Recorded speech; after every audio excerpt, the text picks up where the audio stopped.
Oi, gente, tudo bem? Hoje nós vamos falar sobre dissertação escolar, a apostila nova de vocês, o volume 2, não é? Na, na página 3 do painel de leitura, aparece para vocês a dissertação escolar. Então, lembrando, o que é uma dissertação? A dissertação é um texto que geralmente quem está escrevendo dá ênfase àquilo que ele pensa. Lógico que não é apenas diante de um achismo, mas sim diante de argumentos que ele encontra ao longo, da sua vida, por exemplo, ou mesmo diante dos estudos e pesquisas que ele faz a respeito daquele tema e em seguida para desenvolver a sua tese argumentativa, né? A dissertação escolar, geralmente, ela vem dividida em 3 partes: introdução, desenvolvimento, né? O que é a introdução? A introdução, ela é a parte que começa o texto, que ali começa o desenvolver do seu texto, é a sua tese, sobre o que você vai falar. O que seria o desenvolvimento? O desenvolvimento é a parte que você já começa a acrescentar os seus argumentos, desenvolvendo o corpo do seu texto, né? Fazendo valer aquilo que é o seu ponto de vista. E o que é a conclusão? A conclusão é o encerramento do seu texto, geralmente apontando ideias ou situações que vão fazer com que aquilo que você veio apresentando na introdução do desenvolvimento seja dado como verdadeiro, tá? Porque eu não posso escrever um texto baseado no achismo. Isso vai acabar gerando aquilo que nós, professores de língua portuguesa ou de redação, né, damos o nome de falácia. O que é uma falácia? Falácia é tudo aquilo que o sujeito escreve, fala e ele não diz nada. É um texto cheio de prolixidade. O que é um texto cheio de prolixidade? Um texto prolixo é aquele que tem 3 parágrafos e nos 3 parágrafos ele vai falar as mesmas coisas com palavras diferentes. Este texto, geralmente, ele vai acrescentar erros no desenvolvimento, né? Fazendo com que a sua dissertação ela fique um texto mal escrito, mal desenvolvido, um texto que não tem, por exemplo, uma coerência. Então a gente tem que tomar um cuidado com isso. Uma dissertação, geralmente, ela está envolvida em temas polêmicos ou temas que estão próximos de uma polêmica, que geralmente vai fazer com que eu, escritor, me posicione. Ou eu sou a favor daquilo e digo o porquê, ou eu não sou a favor daquilo e digo o porquê. E se no longo do meu texto eu desenvolver ideias que me aproximem, né, por exemplo, que façam com que eu tenha ideias que pode ser que eu concorde com certas coisas no texto, mas eu refute outras ideias. Eu tenho que deixar claro isso também, tá? A atividade da página 3, o texto da página 3, ele pede para a gente a leitura. É um texto polêmico. Publicidade infantil, um perigoso artifício. O que é uma publicidade infantil? O texto vem falando, né, que geralmente mais nas épocas passadas, as publicidades, as propagandas, elas eram feitas para atingir de maneira direta o público infantil, né? E isso, com o tempo, tornou-se nocivo, porque a criança, ela não sabe ainda lidar com as emoções dela. Ela vê um produto feito, um bichinho de um desenho que ela assiste, ou uma roupa, ou mesmo, sei lá, um jogo, e ela vai querer aquele jogo. Ela não consegue lidar com as emoções, e isso pode trazer um problema para a criança. A lei, então, reconheceu que a publicidade ela interfere no julgamento infantil, né? Porque a criança ela não sabe julgar se aquilo é bom ou é ruim para ela, tá certo? Então a lei acabou interferindo nisso e gerando uma situação em que, se a publicidade ela for voltada especificamente para o público infantil, ela vai responder por um crime. Por quê? Porque é crime, né? Tudo aquilo que esteja relacionado à criança, uma vez que a criança ela não sabe se defender, tá bem? Então o texto de vocês vem falando, né, que desde o início, lá do início, dos primórdios, né, uma criança, por exemplo, quando ela falava, ela fazia, né, uma atitude, ou ela falava alguma coisa que relembrasse, por exemplo, o som de um porco, né? Isso era uma medida que era meio falta de educação. Hoje em dia, já não é mais. Por quê? Porque a gente já conhece a Peppa Pig. E a Peppa Pig é um desenho que trabalha muito, né, na cabeça das crianças. Trabalha muito nessa questão que nós chamamos de popularização, né, do programa infantil. Toda criança, ela já sabe fazer o som que a Peppa faz, tá? Então, a criança também já tem camisetinha da Peppa, o desenho da Peppa, do George, o dinossauro do George, enfim. Todo o universo da Peppa Pig já faz parte do dia a dia dessa criança. A mãe vai lá e compra, porque a criança gosta, ela tem um apreço por aquele desenho, né? Então, a primeira parte do texto de vocês fala disso, né? Que o desenho animado sobre a família de porcos, ela acabou gerando na criança esse contexto da convivência, tá? E aí, diz ainda no finalzinho do primeiro parágrafo que a Peppa Pig é mais um exemplo do poder que a publicidade exerce nos pequenos, tá bem? E depois, né, no segundo parágrafo, vai falar também, por exemplo, que muitas redes de lanchonetes desenvolvem produtos com brinquedinhos. Muitas vezes a criança ela nem quer comer aquilo, ela quer o brinquedo. É o caso, por exemplo, do famoso Kinder Ovo, né? Todo mundo quer o Kinder Ovo, nem a gente gosta muito do ovinho que tem lá, que é uma casquinha fininha, mas a gente quer ver o brinquedinho, né? Quem é que nunca comprou um Kinder Ovo porque queria ver o que tinha no próximo negocinho que tinha dentro, qual era o próximo brinquedo? E a gente sabe que o Kinder Ovo custa R$ 7 hoje em dia, é quase um rim, né? Então é muito caro. Então, por exemplo, se eu quero fazer uma coleção daquele brinquedinho, e além de tudo isso vem repetido, né?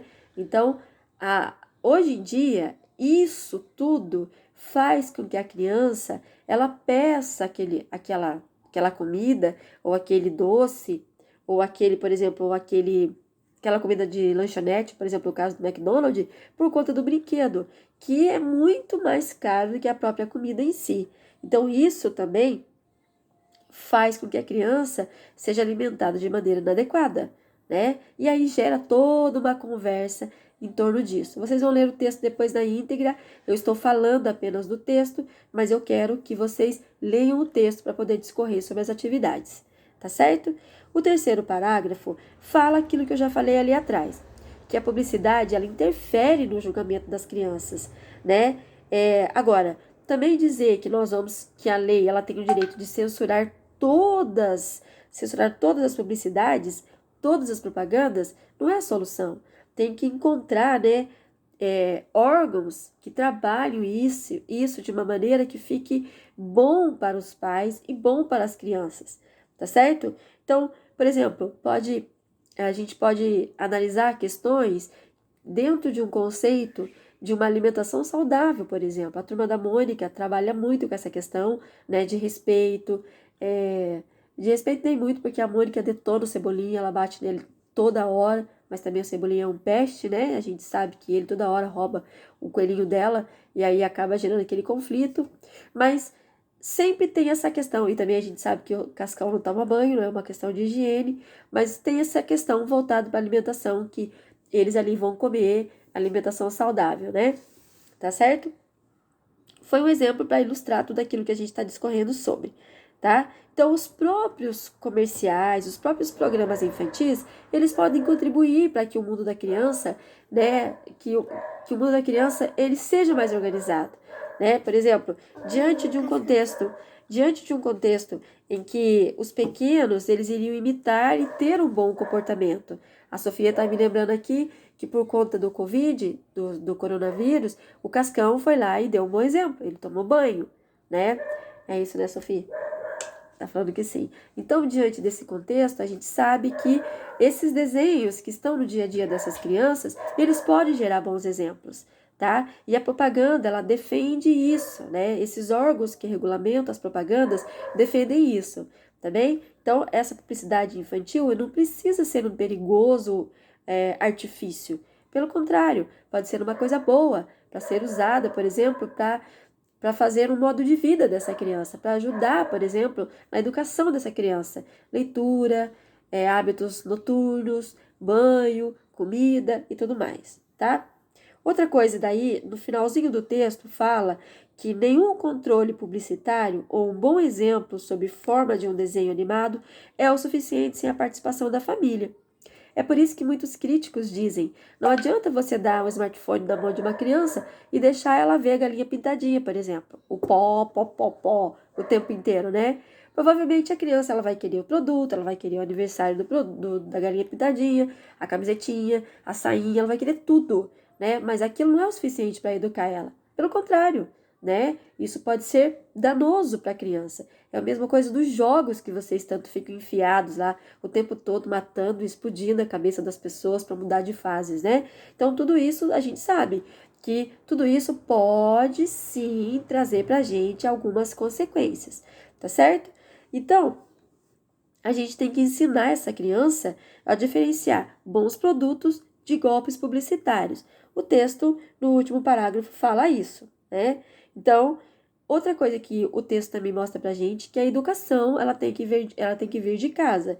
E essa educação é a melhor solução para quê?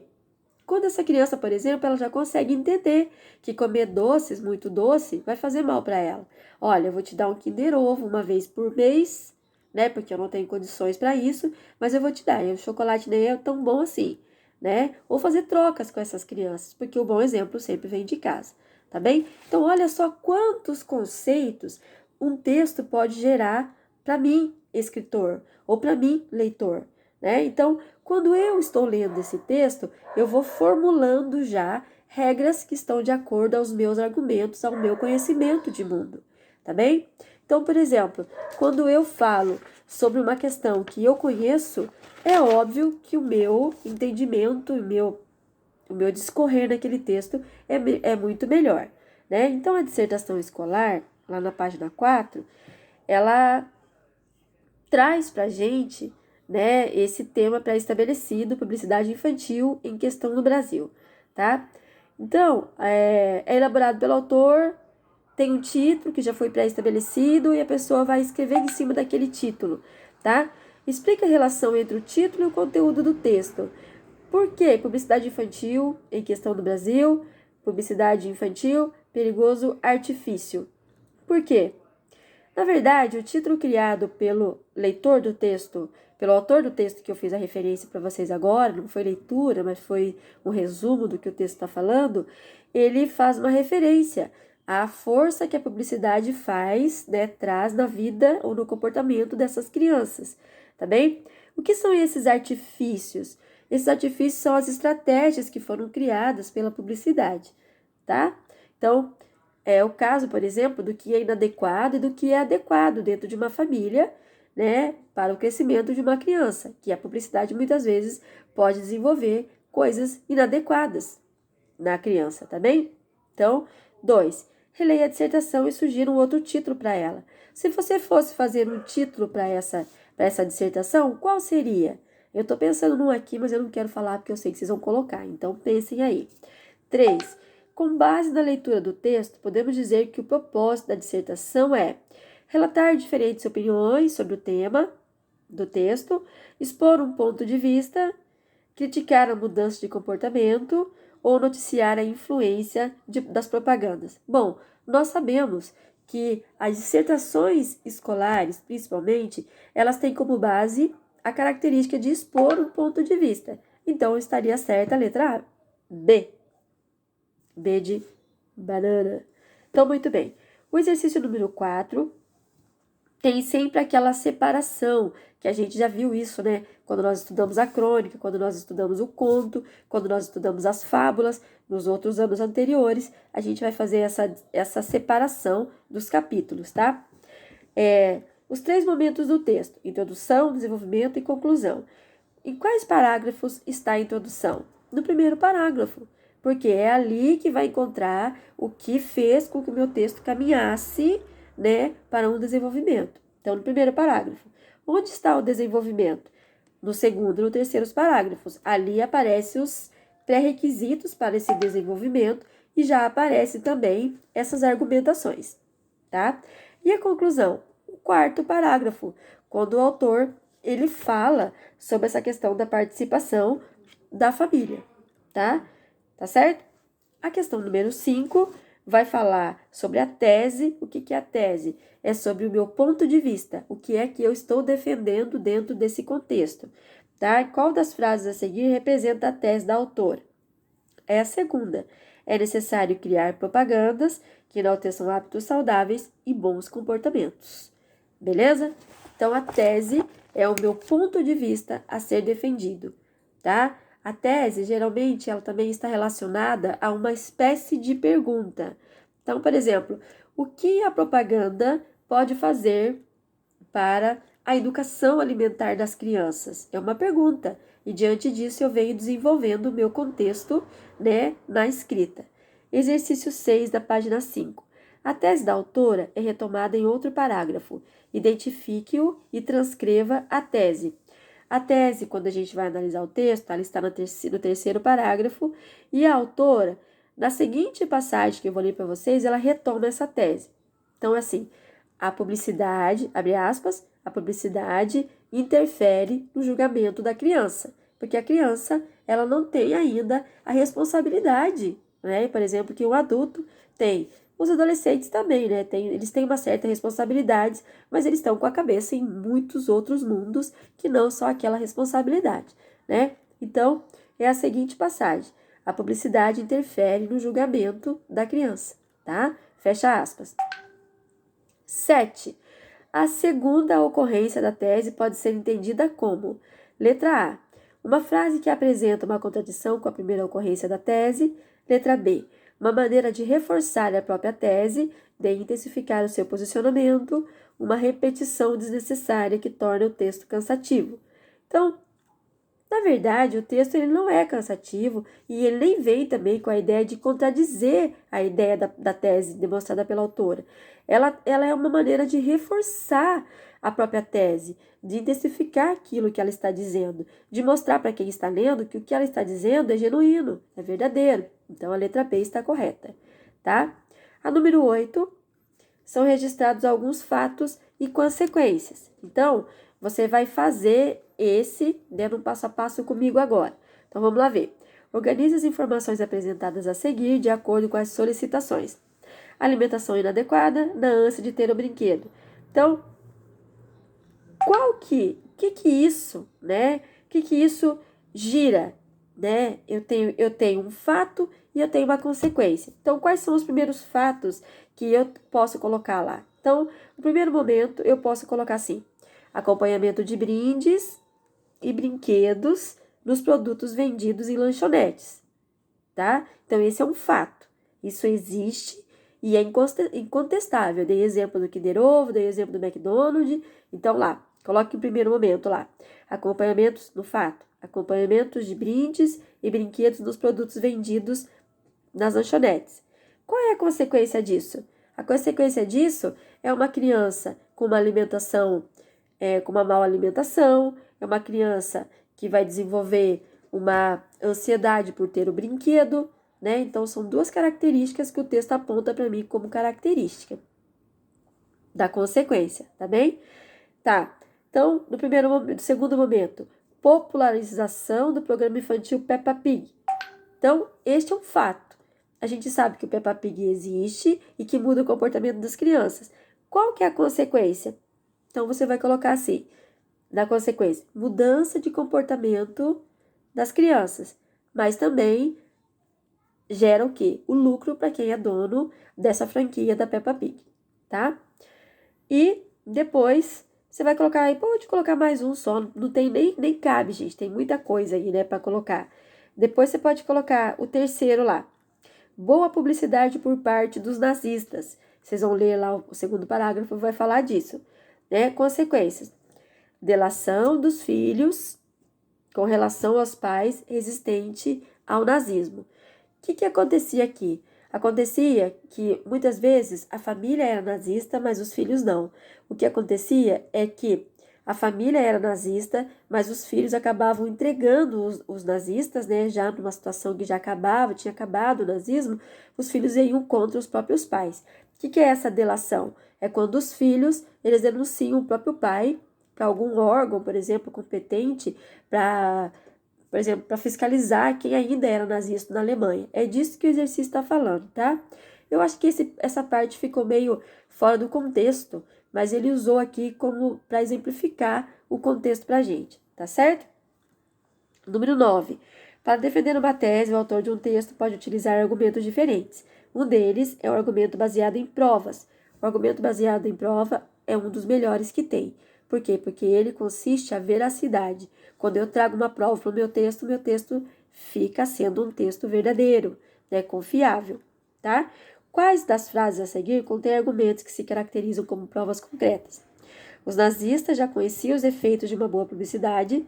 São inúmeros os casos de pais delatados pelos próprios filhos. Isso é verdadeiro? É verdadeiro. Então, você pode pôr um X aí, tá? A publicidade interfere no desenvolvimento das crianças? Não. Por quê? Porque, veja bem, se o meu filho não assiste, se o meu filho não vê publicidade, não está interferindo. Então, não é regra para todo mundo. Então, não. No entanto, censurar todas as propagandas não é a solução. Isso é verdade, não vou censurar todas as propagandas, não é a solução, né? Muitas redes de lanchonetes, por exemplo, valem-se disso para persuadir seus jovens clientes. São aquelas situações que eles usam brinquedos para atrair as crianças. Então, eu colocaria como resposta o primeiro e o último, tá certo?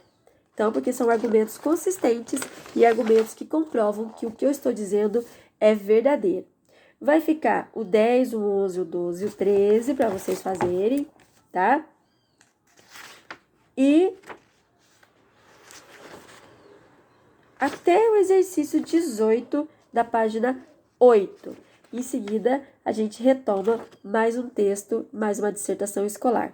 Então, vocês têm que fazer a página 6, 7 e o exercício 18 da página 8. São tudo dentro do contexto que nós vimos agora, sobre a dissertação escolar da publicidade, tá? Está bem autoexplicativo. Havendo alguma dificuldade, vocês podem me procurar que a gente resolve juntos. Um beijinho, até a próxima. Tchau!